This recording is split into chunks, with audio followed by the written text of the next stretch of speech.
Hey, this is Ben. It's the 100th stanza of The Art of Peace. I hope you are able to hear any of this. I'm going to be doing a lot of breathing exercise stuff, so there won't be a whole lot of talking in this, so feel free to turn this off. But it's the 100th stanza. I'm at my kind of like root place. It's Fort Reno. So much of my training and Armored Down and my own personal evolution have come while at Fort Reno. And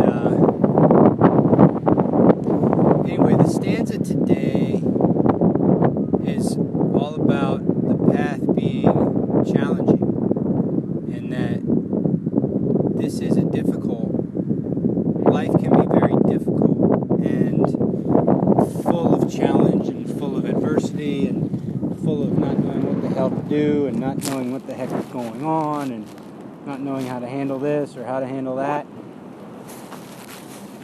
And boy, can I relate, especially recently with everything being the way it's been and everything evolving the way it's evolved.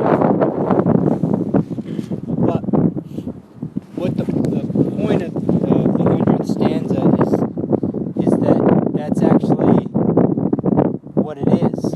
That is what heaven is. That is what it means to be participating in all this. You just read it. If you comprehend, 100 is, if you comprehend the art of peace, this difficult path, just as it is, envelops the circle of heaven. What this means to me is that the difficulty, the challenge, the hardness, the suckiness, the anxiety, the yuck is part of it. It is fundamentally part of it, just as fundamental as the sun is to the planet. Yuck is fundamental to heaven, because without it you wouldn't know what heaven is. There would be no distinction. It would just simply be the whole thing. And that's something that's always hard for me in the context of if things aren't going smooth and I feel yuck, that must mean I'm doing something wrong, or that I've failed, or that I've fucked up. But that's not the case.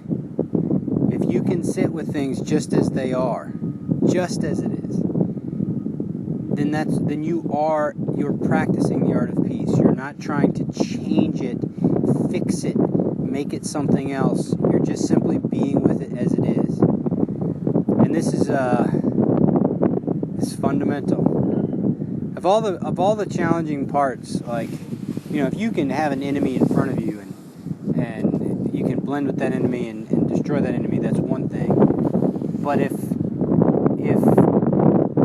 you can be without an enemy,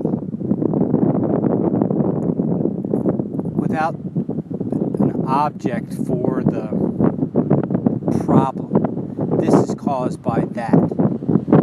If you can sit with things just as they are without a focus, without something having to be done, that's power. That is absolute, unadulterated power, because it exists whether you're winning or losing, whether things are going good or things are going shitty, whether things are full of anxiety or things are smooth. It exists the whole time. Well, I'm about to take myself into this challenge. I know you can hear those